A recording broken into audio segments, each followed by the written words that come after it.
பிதா சுதன் பரிசுத்த ஆவியின் பேராலே ஆமென்.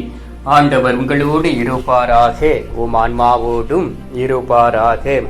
புனித பவுல் பிலிப்பியருக்கு எழுதிய திருமுகத்தில் இருந்து வாசகம். அதிகாரம் 4, இறை வார்த்தை 9. நீங்கள் என்னிடம் கற்றுக்கொண்டவை, என் வழியாய் பெற்றுக்கொண்டவை, என்னிடம் கேட்டறிந்தவை, என் வாழ்வில் நீங்கள் கண்டுணர்ந்தவை யாவற்றையும் கடைபிடியுங்கள்.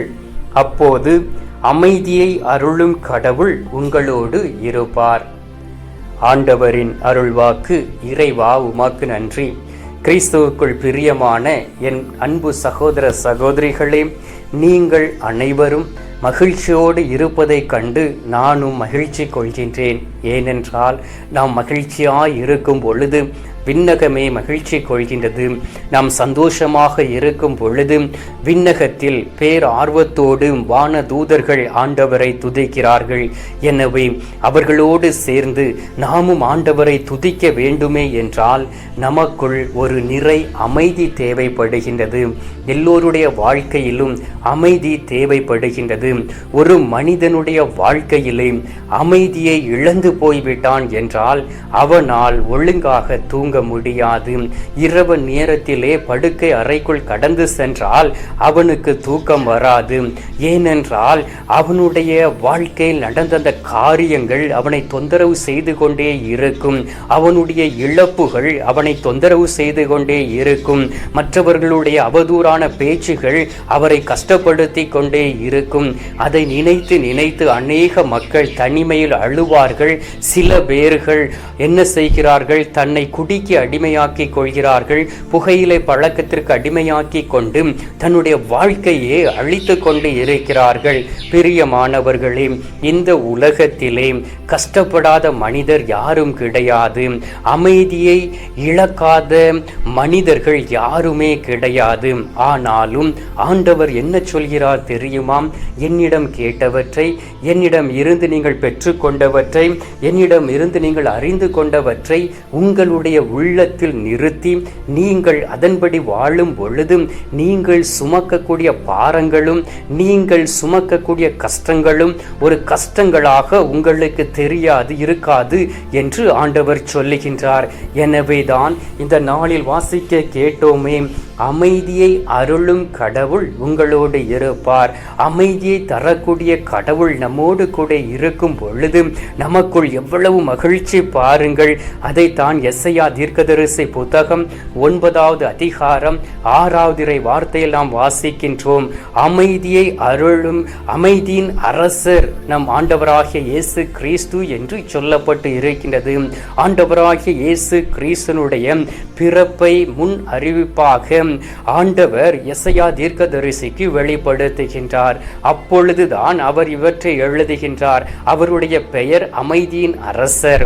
நம் ஆண்டவருடைய பெயர் போர்களை புரியக்கூடியவர் அல்ல. பாருங்கள், ஆண்டவராகிய இயேசு கிறிஸ்து போர் கொண்டு மற்றவர்களை கஷ்டப்படுத்தி காயப்படுத்தி வாழ வேண்டும் என்று நினைத்திருந்தார் என்றால் அவரால் வாழ்ந்திருக்க முடியும். ஆனால் அவர் ஒரு எளிமையாக, ஒரு அமைதியாக, ஒரு கழுதையின் மீது சவாரி செய்து இந்த உலகத்திலே வாழ்ந்து வந்தார். அவர் ஒரு குதிரையின் மீது சவாரி செய்யவில்லை.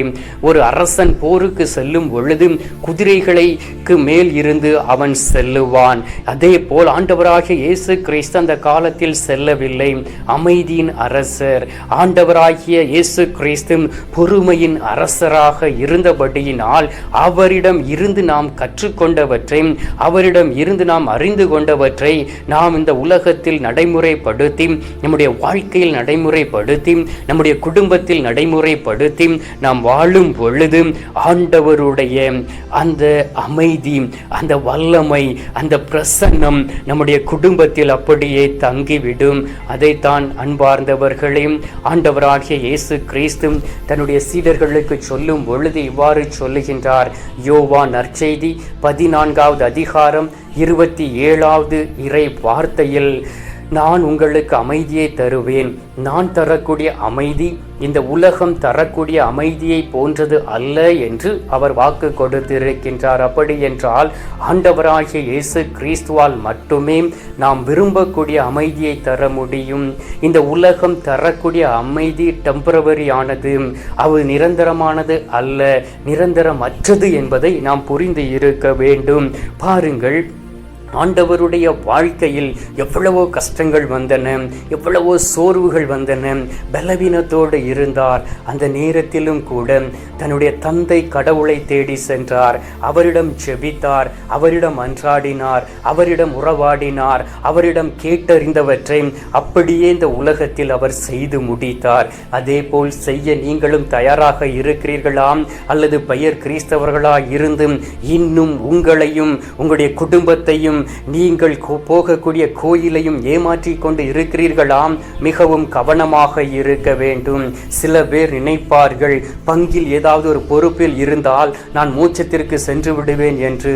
அப்படி இருக்கக்கூடியவர்களிடம் பரிசுத்தமும் உத்தமமும் இருக்க வேண்டும், அவர்களுக்குள் உண்மை இருக்க வேண்டும். திருச்சபைக்குள் இருந்து அரசியல் செய்து கொண்டு இருந்தால் உங்களுடைய குடும்பம் முழுவதும் அமைதியை இழந்து போய்விடும்.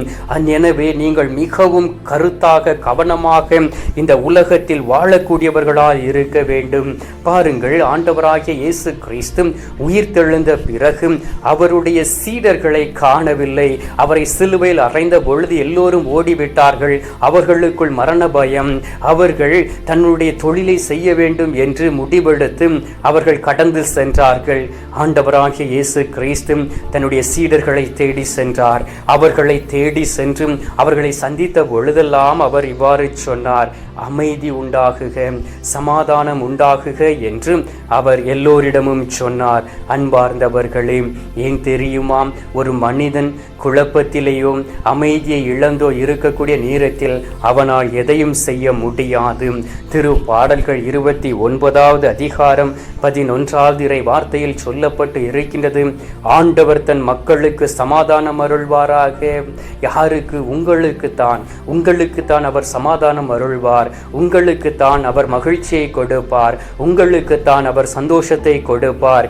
எனவே இந்த நாளில் நமக்கு அமைதியை தரக்கூடிய நம் ஆண்டவராகிய இயேசு கிறிஸ்து நமது நடுவில் இருக்கின்றார். அவருடைய பெயர் அமைதியின் அரசர். உங்களுக்கு அமைதி தேவையாம்? ஆண்டுடைய வார்த்தை எடுத்து வாசியுங்கள். உங்களுடைய குடும்பத்தில் அமைதி தேவையாம்? குடும்ப ஜெபமாலையை ஆரம்பியுங்கள். சத்தமாக ஆண்டுடைய வார்த்தைகளை குடும்பத்தில் எல்லோரும் கேட்கும்படியாக அதை வாசியுங்கள். உங்களோடு ஆண்டவர் பேசுவார். உங்களுக்கு ஆண்டவர் அவர் விரும்பக்கூடிய அமைதியும் தருவார். எனவே சில மணித்துளிகள் அவரிடம் ஒப்பு கொடுத்து ஒப்புரவாகி மன்றாடுவோமாம். நாம் இப்பொழுது ஜெபிக்கலாம். எங்கள் பரலோக தந்தையே, இயேசு கிறிஸ்துவை, தூயனல் ஆவியே, தந்தையே, இந்த நேரத்திற்காகவும் நாளுக்காகவும் நன்றி அப்பா. தகப்பனே, நீர் எங்களுக்கு வாக்கு கொடுத்திருக்கின்றீர், அமைதியை அருளும் கடவுள் நீர் என்று. ஆம் தகப்பனே, நாங்கள் விசுவசிக்கின்றோம். நீரே எங்களுக்கு அமைதியை தரக்கூடிய தெய்வமாய் இருக்கின்றீர். நீரே எங்களுக்கு மகிழ்ச்சியும் சந்தோஷத்தையும் தரக்கூடிய தெய்வமாய் இருக்கின்றீர். தகப்பனே, நீர் எங்களோடு கூட தங்கிவிட்டால் போதும் தகப்பனே.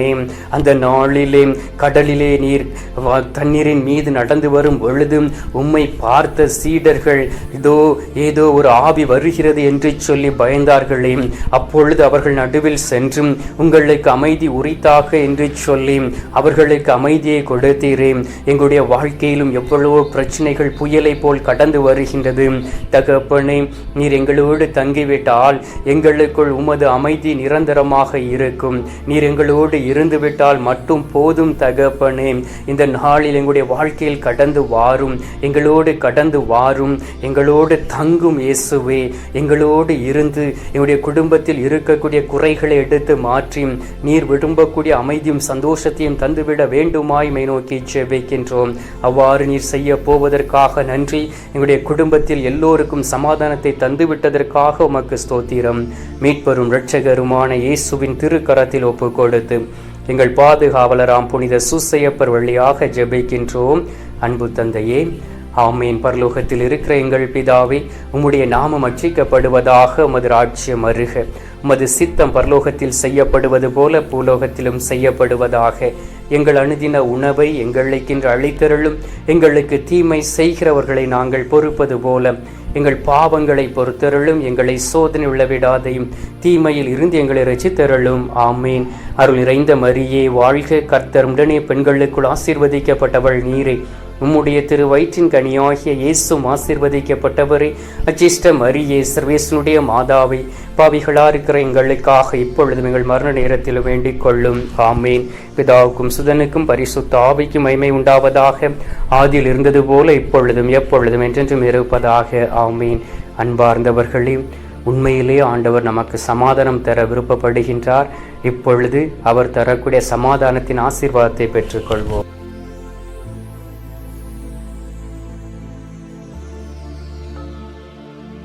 எல்லாமல்ல இறைவன் பிதா, சுதன், பரிசுத்த ஆவி உங்களை ஆசீர்வதிப்பாராக. ஆமீன்.